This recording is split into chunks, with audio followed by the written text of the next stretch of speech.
પાર્ટીએ કોંગ્રેસ મુખ્યાલયમાં કાર્યકરો સાથે હોળી ઉજવી નફરત મુક્ત અને પ્રેમસભર તહેવારની શુભેચ્છા પાઠવી। નવી દિલ્હીમાં આવેલા અખિલ ભારતીય કોંગ્રેસ સમિતિના મુખ્યાલય ખાતે હોળીના પાવન પર્વની હર્ષોલ્લાસ સાથે ઉજવણી કરવામાં આવી હતી, જેમાં કોંગ્રેસના વરિષ્ઠ નેતા રાહુલ ગાંધી ખાસ ઉપસ્થિત રહ્યા હતા। પક્ષના મુખ્યાલયમાં મોટી સંખ્યામાં ઉમટી પડેલા કાર્યકરો અને અન્ય નેતાઓ સાથે મળીને તેમણે રંગોના આ તહેવારનો આનંદ માણ્યો હતો। રાહુલ ગાંધીએ ઉપસ્થિત જનમેદની પર પુષ્પો અને ગુલાલની વર્ષા કરીને સૌને હોળીની શુભકામનાઓ પાઠવી હતી, જેના કારણે સમગ્ર વાતાવરણ ઉત્સવમય બની ગયું હતું। આ પ્રસંગે દેશવાસીઓને ખાસ સંદેશ આપતા રાહુલ ગાંધીએ જણાવ્યું હતું કે આ તહેવાર નફરતને ત્યજીને પ્રેમના રંગે રંગાવવાનો છે।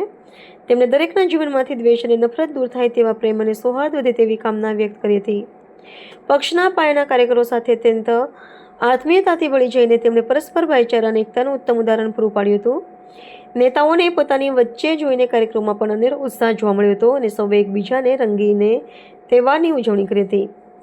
રાજકીય વ્યસ્તતાઓ વચ્ચે પણ રાહુલ ગાંધીએ પક્ષના કાર્યકરો સાથે સમય વિતાવવાની સંગઠનમાં નવો જોશ ભરવાનો પ્રયાસ કર્યો છે।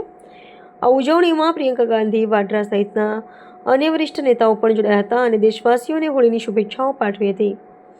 રાજકીય મતભેદોથી પર રહીને સામાજિક સમરસતા અને સ્નેહના પ્રતીક સમાનના ઉજવણીએ રાજધાનીમાં એક સકારાત્મક સંદેશ વહેતો કર્યો હતો।